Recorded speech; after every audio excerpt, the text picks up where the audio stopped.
My dear அம்மாக்களே, இங்கே பாருங்கள், நான் இன்னைக்கு வாழைப்பூ கூட்டு வச்சுட்டு ரசம் வைக்கலான்னு பிளானில் இருந்தேன். மணி 1 ஆகுது. ஆனால் இன்னுமே நான் எந்த வேலையுமே செய்யலை. அதுக்கு காரணம் யாருன்னா, இங்கே இருக்கான் பார்த்தீங்களா, இவன் தான்.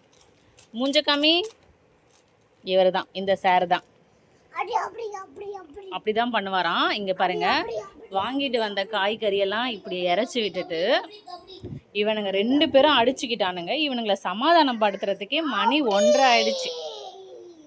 இதில் ஸ்கூல் வர இப்போ லீவ் விட போகிறாங்க. வீக்கெண்ட் லீவுக்கே வேறு லெவலில் இருக்குது. இல்லை ஸ்கூல் வர லீவ் விட போகிறாங்க.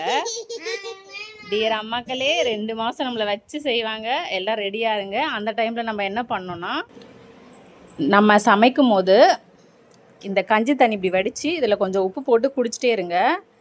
ஏன்னா இவங்களை சமாளிக்கிறதுக்கு இதை விட ஒரு ஹெல்த்தியான இது கிடைக்காதுன்னு நினைக்கிறேன்.